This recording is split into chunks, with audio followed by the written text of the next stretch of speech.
Right now, you're reading this. Your phone is close. The next 5 minutes, you'll probably check at least 3 times. Not because anything urgent is happening. Not because anyone is waiting for you. You'll check it because you can't not check it. Something inside you needs the hit. That something is dopamine. And the stranger part isn't what dopamine does. The stranger part is that dopamine isn't actually about pleasure at all.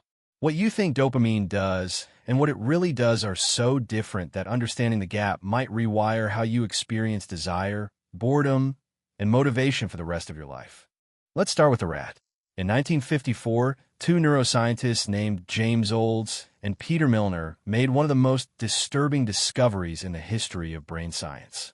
They implanted electrodes in the brains of rats, not to harm them, to stimulate a specific region they suspected controlled pleasure.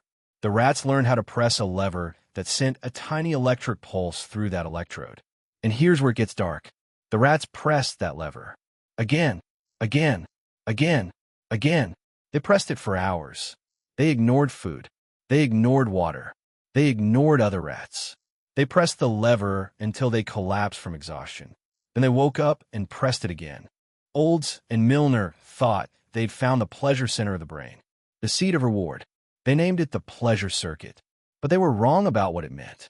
And that mistake has lived in pop culture ever since. Because for 70 years, people have believed that dopamine equals pleasure. Dopamine equals happiness. Dopamine equals the good feeling you get when you achieve something or eat something delicious. Here's the truth that neuroscience discovered too late to correct the textbooks. Dopamine isn't about pleasure. Dopamine is about desire. Dopamine is about the gap between what you have and what you want. Dopamine is the chemical that makes you lean forward, not the chemical that makes you smile. Dr. Nora Fokow, director of the National Institute on Drug Abuse, has spent her career tracing dopamine through addiction. And she's found something that sounds backward. People addicted to drugs often report that the drug doesn't feel good anymore. They don't get high. They don't get pleasure. But they keep using anyway. Why? Because dopamine has already done its job. It convinced them they needed it. The wanting outlasted the liking. This is the hinge upon which modern addiction turns. Your brain evolved dopamine to push you toward survival, toward food, toward mates, toward safety, toward anything that mattered for staying alive. Dopamine says, there's something out there you need. Go get it. And when you get it, you feel okay. Relief. Not euphoria. Just the absence of the wanting. For most of human evolution, dopamine was a brilliant system. The wanting pushed you to hunt, to gather, to build relationships, to solve problems. You felt the dopamine spike when you saw a deer. Then you hunted. Then you ate. Then the dopamine signal reset. You'd want again when you needed to again. But then you invented the lever. Metaphorically, and actually, a phone, a slot machine, a video feed that never ends, a notification light that might mean something or might mean nothing, but might mean something. These are artificial levers designed to hijack the exact system that kept you alive. They create a gap between what you have and what you want, and they refill that gap the moment you close it. A normal dopamine cycle takes time. Wanting, seeking, finding, consuming, satisfaction, reset. Weeks or months or seasons might pass between dopamine spikes. But a notification creates a dopamine spike. Then another. Then another. Your brain never resets. The wanting never stops. The signal never resets because the gap is constantly being refreshed. This is what neuroscientist Dr. Anna Lemke calls the dopamine dysfunction. Not a dopamine deficiency. A dysfunction. Your brain is flooded with dopamine-triggering experiences. And when that happens, two things occur. First, your dopamine baseline rises. You need more stimulation to feel normal. Second, the pain-pleasure balance tilts. Your brain's homeostatic system fights back. When you've been in excessive dopamine pleasure for long enough, your brain increases its pain signals.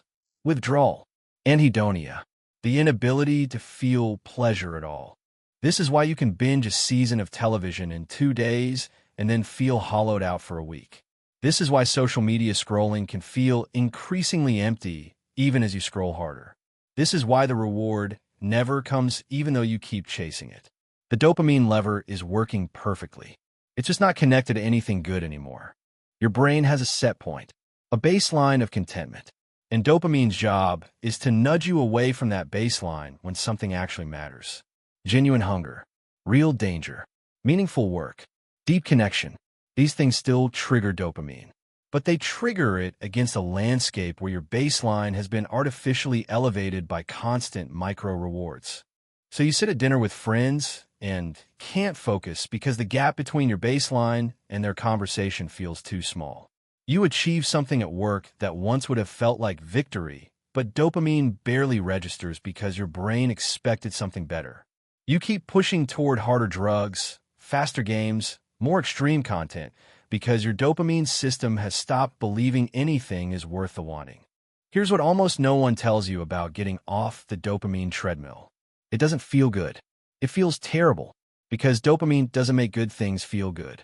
Dopamine makes the absence of wanting feel good. And when you stop refilling the gap with artificial levelers, you sit in the gap. Bored, restless, wanting nothing in particular and hating it. This is called anhedonia. And it's the invisible reason people can't stick with changes. Not because they lack willpower, because their dopamine system has been recalibrated to an impossible standard. Everything feels boring. Everything feels insufficient. Everything feels like wanting something you'll never get. But here's the neuroscience plot twist.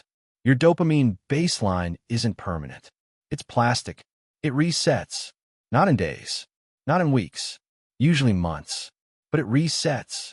If you can sit in the boredom long enough to let the system recalibrate, something strange happens. You start to feel pleasure again. Not from your phone, from small things, from boring things, from things that don't trigger a dopamine spike at all.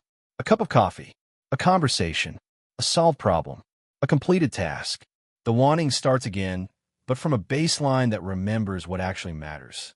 This is why the ancients were onto something when they talked about temperance. Not as punishment, not as denial, as a way to keep the system honest. To keep the dopamine signal pointing toward things that were actually worth pursuing. You sit here thinking you're addicted to dopamine, but you're not. You're addicted to the wanting. And the wanting is an illusion created by a gap between where you are and where you think you should be.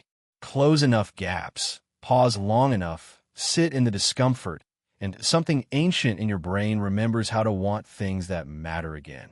The lever is still in your hand, but you don't have to press it.